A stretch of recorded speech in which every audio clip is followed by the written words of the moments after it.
This is a quick slideshow that hopefully gives you a better idea of what to expect with our product during your installation.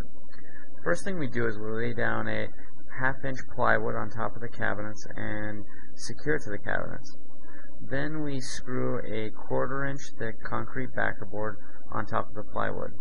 The reason we do that is because if there were some water that would seep through a grout joint onto the plywood could soak it in, expand, and potentially do some damage.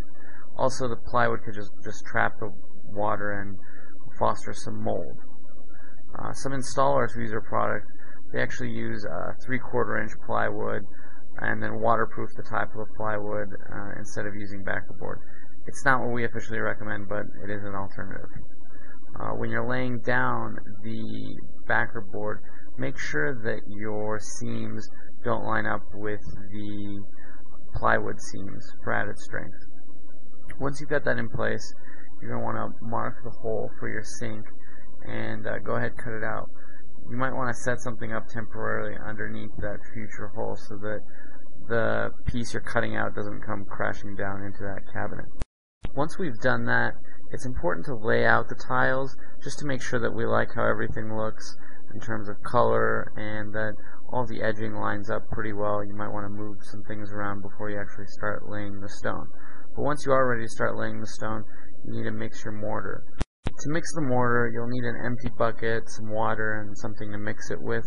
The packaging on the mortar always tells you how much you need to mix in with how much water.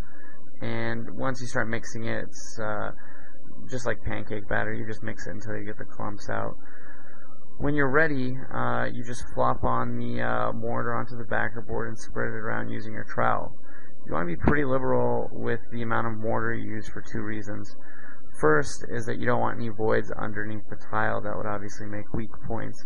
And secondly, the mortar is what gives you room to play with to level things out. A long level is very helpful to level out the stone.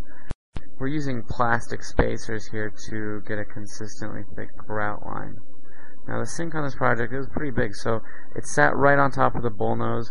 We started big tiles on both the left and right side of the sink, so all that was left to fill was the rear portion of the sink, and there were just a couple of inches there. So we did that in the end where we just had some leftover pieces, and we used those leftover pieces to fill in behind the sink. For inside corners, there are a few different things you can do. For this color, we had ready to go inside corners. You can see it's prefab there. If we don't have an inside corner in your color, you can just miter cut the bullnose at a 45-degree angle. You'll be able to see one of those 45-degree miter cuts in a slide shortly here. On a different installation with easy tile, in this particular case, we miter cut just the bullnose portion of the easy tile, and then that inside corner we filled with some big tiles. We'll have some diagrams under the Granite FAQ section soon that will show you some different ways of how you can do an inside corner. For the outside corner, this customer decided to just miter cut the bullnose. Most folks use our rounded corners because it's safer than the pokey edge, but to just miter cut it is always an option. Most folks with kids, grandkids, really like the rounded corner. It's not something you can do with 12 by 12 tiles. For the backsplash, we often use this OG edge, generally because it's by far the easiest to do. You basically just glue it to the wall and you're done. Liquid nails, they make a glue specifically for granite and marble, and that's what we typically use.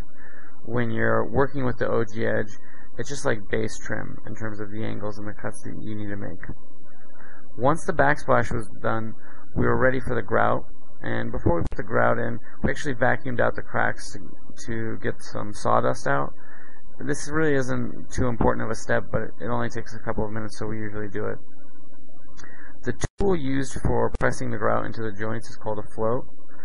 This process is really quick. We typically get a non-sanded grout, mix it just like you mix the mortar, and you'll need a wet sponge to clean off the tiles for where you don't need grout.